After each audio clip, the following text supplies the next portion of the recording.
Throughout this video, we will be downloading the key points from Napoleon Hill's book, Think and Grow Rich, into our subconscious in order to aid us on our journey to success.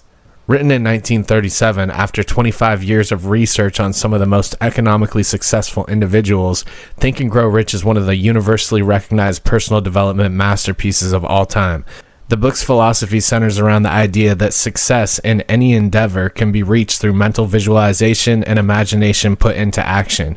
To put it in simple terms, you can become anything that your mind deems possible. As a result, your mind becomes the one thing that can either stop you or propel you towards becoming the best version of yourself. Napoleon Hill's first point is that thoughts are powerful things.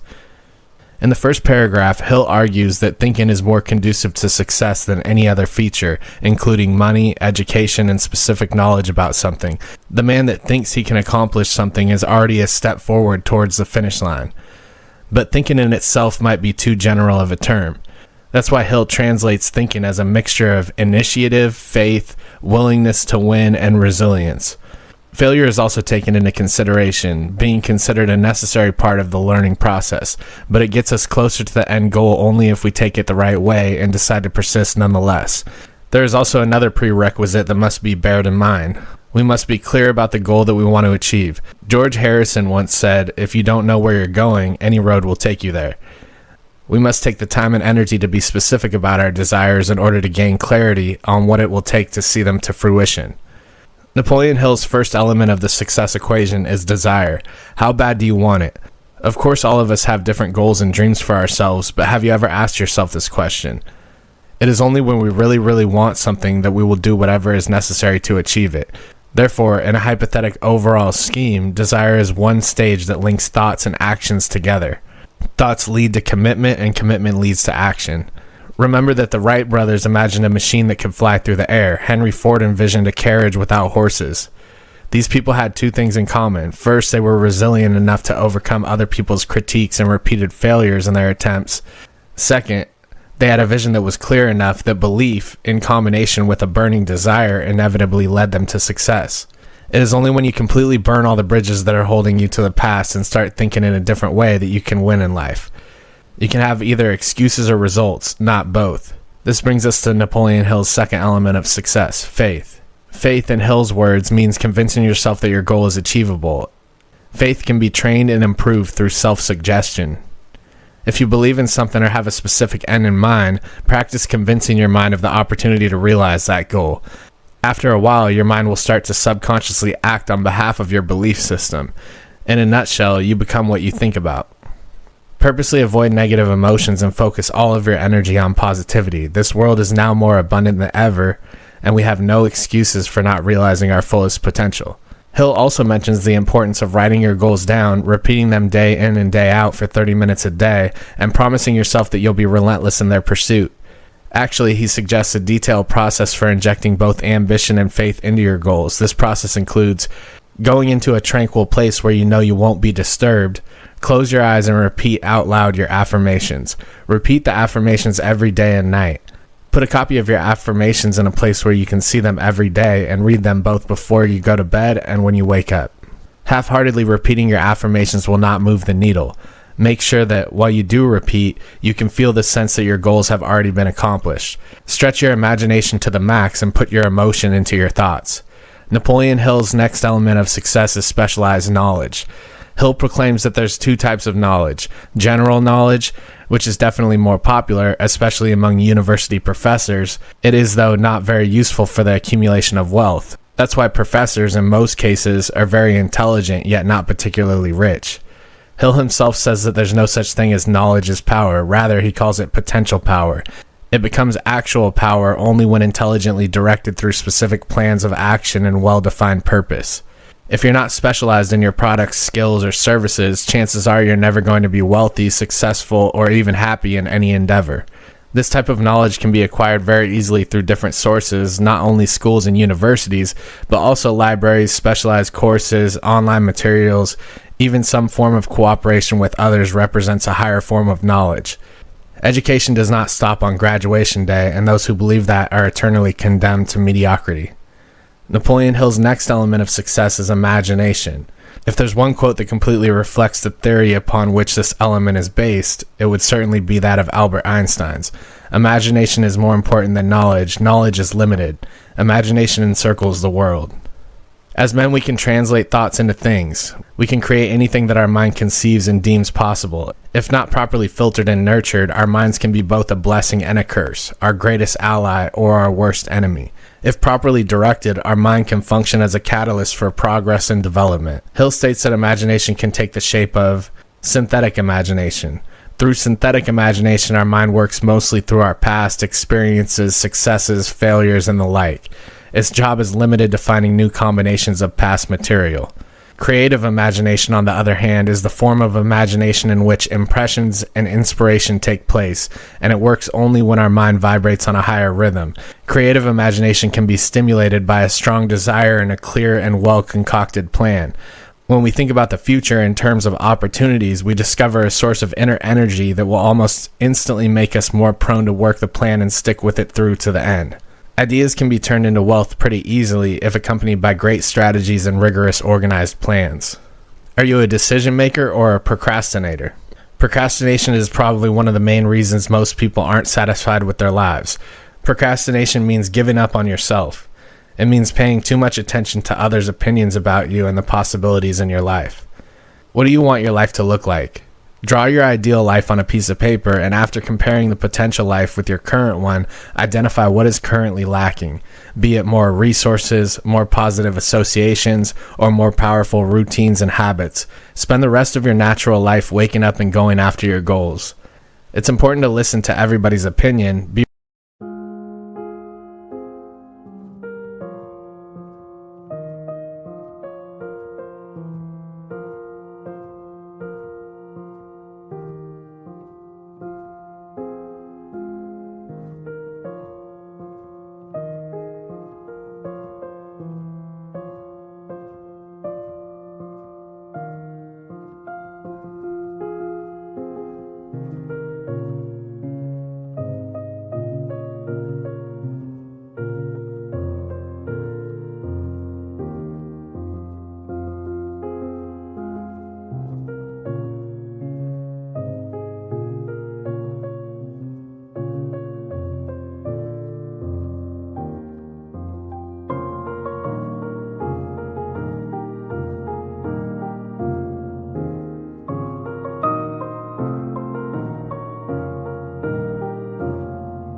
respectful to them, but remember, they're just opinions.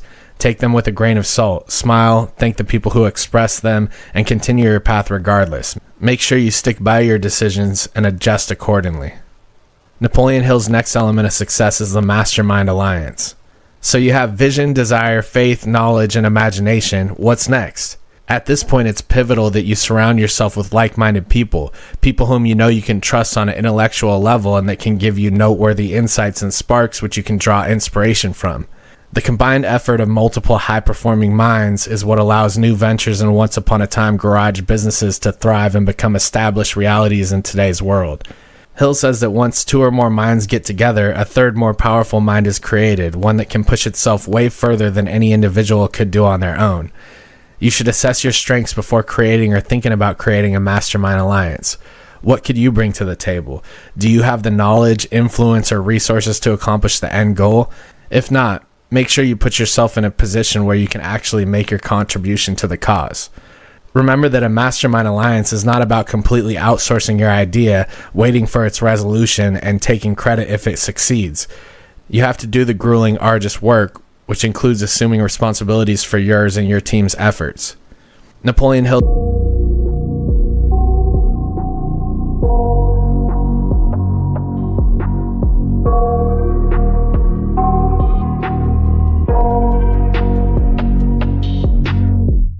I got nightmares in my head, I fear that the thoughts build up until I can't hear, that my mind fills up into a creature, and it haunts me somewhere much deeper.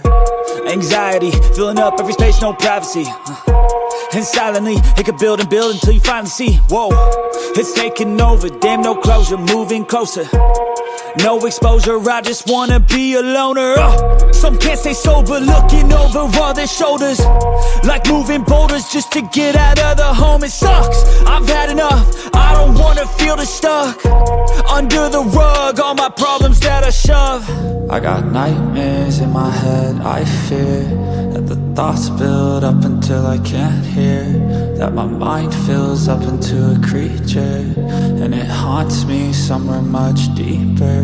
I got nightmares in my head, I fear that the thoughts build up until I can't hear, that my mind fills up into a creature, and it haunts me somewhere much deeper. I've been feeling weird, I can't seem to focus good enough, nothing's really clear, sometimes it could be a little tough. I just need to feel like the end's in sight for me, but let's be really real, anxiety can foggy all this stuff. I've been feeling weird, I can't seem to focus good enough, nothing's really clear, sometimes it could be a little tough. I just need to feel like the end's in sight for me, but let's be really real, anxiety can foggy all this stuff. It sucks when you finally feel like giving up. Oh God, no luck, everything feels like you're sticky stuck. I'm lost, handcuffed to the bed where I sleep, don't give a fuck. Can't stop, unplug, feeling overwhelmed, I think I've had enough. Gotta find a way to get some energy, gotta find someone who's a good friend of me. I need purpose to make it all worth it, I'm still searching and I'm still learning. I want a life that's filled with memories, not a life with regret and frenemies. I need focus to keep me from hopeless psychosis if I keep moping. I got nightmares in my head, I fear that the thoughts build up until I can't hear, that my mind fills up into a creature, and it haunts me somewhere much deeper. I got nightmares in my head, I fear that the thoughts build up until I can't hear, that my mind fills up into a creature, and it haunts me somewhere much deeper. I've been feeling weird, I can't seem to focus good enough, nothing's really clear, sometimes it could be a little tough. I just need to feel like the end's in sight for me, but let's be really real, anxiety can foggy all this stuff. I've been feeling weird, I can't seem to focus good enough, nothing's really clear, sometimes it could be a little tough. I just need to feel like the end's in sight for me, but let's be really real, anxiety can foggy all this stuff. Next element of success is sexual transmutation. I know you're probably wondering what sex has to do with success. However, the two are more connected than you think. Sexual impulse is one of the most important desires we experience as human beings. Through the transmutation process, we intentionally redirect those sexual energies towards other objectives, enhancing our creative faculties in the pursuit of those objectives as a result. An above-average sexual nature is a typical feature of highly successful people. It doesn't mean they use it in a physical way. They simply convey sexual energy through what they do. We can acknowledge our sexual desire and consciously decide to translate it into enthusiasm and passion for our profession and achievements. Sexual transmutation requires an enormous amount of willpower, but its return on investment is more than worth it. The next element of success is harnessing the power of the subconscious mind. The subconscious part of your brain is like an archive. It receives and contains your thoughts and impressions regardless of their nature. It registers everything, and it acts based on your predominant thinking patterns. So if you feed your brain with the vision of wealth and success, it'll work its way through making those aims physical reality. Make it a habit to implant positive thoughts in your mind and mix them with your vision and faith. Then communicate these plans to your subconscious through self-suggestion. Knowing that pessimistic impulses are much easier to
create and a lot harder to destroy, try as much as you can to shut them off nonetheless, or at least distract your mind whenever you find it wandering around them.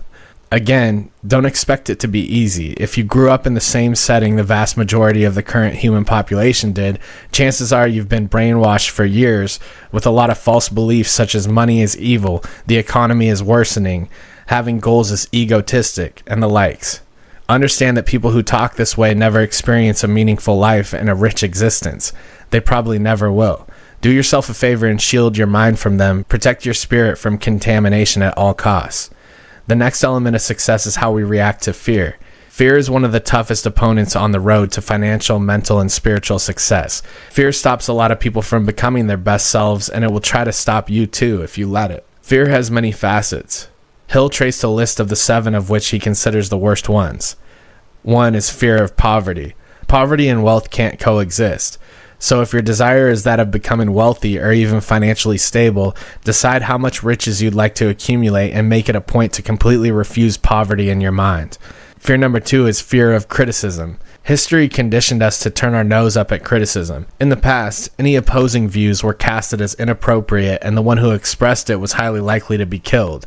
I know you told your friend you're not okay, and tell me what's wrong and why you never said you felt that way. And guess you're trying to stay strong and fake a smile until I look away.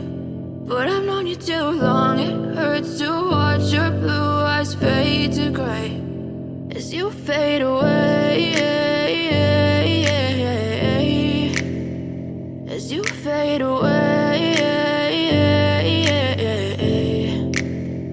Yeah, I'm about to fade away, cause every time I wake up I feel like it's Monday. Something's going wrong with all the chemicals up in my brain. All of a sudden I don't look at anything the same way. Got a buildup of my thoughts sitting in an ashtray. I'm sorry that I'm so inconvenient, okay. Just let me be me and I'll stay out of your way. I can see the way you look at me, I'm such a disgrace. I never really asked to be brought into this place. You wanna love me? Well then baby I have a taste. All the highs and the lows, no you'll never be the same. I don't really wanna hurt you but I can't control the pain. If you're sticking by my side maybe we could be okay. Okay, maybe you could be the change I need today. I promise that I've never felt this way. I really hope that you will choose to stay through all the pain. I know you told your friend you're not okay, and tell me what's wrong and why you never said you felt that way. And guess you're trying to stay strong and fake a smile until I look away. But I've known you too long, it hurts to watch your blue eyes fade to gray as you fade away, as you fade away, as you fade away. As you fade away.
guess you're trying to stay strong and fake a smile until I look away.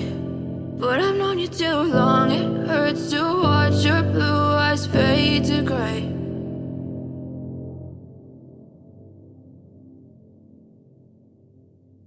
We must get over this aspect of our subconscious and learn to stick to our path even when we receive criticism.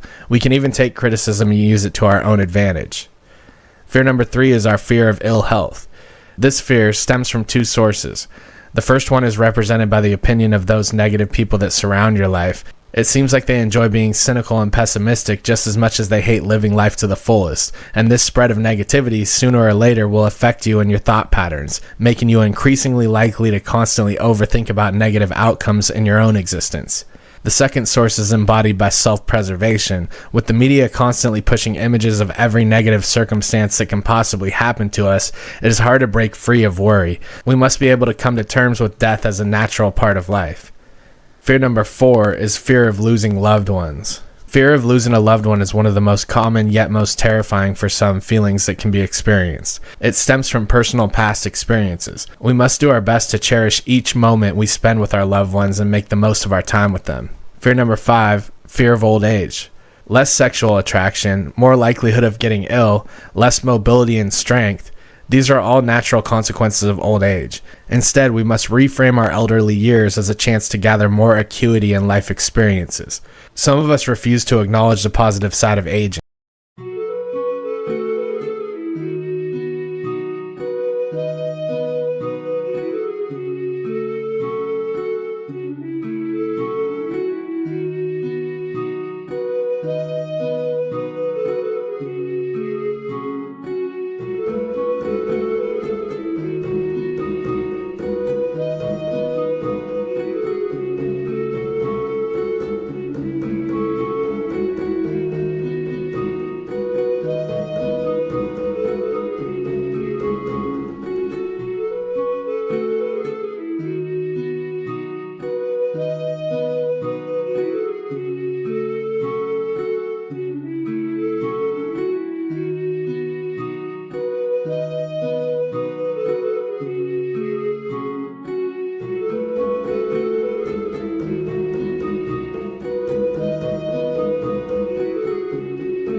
Living in constant fear of its arrival will take away from the present result.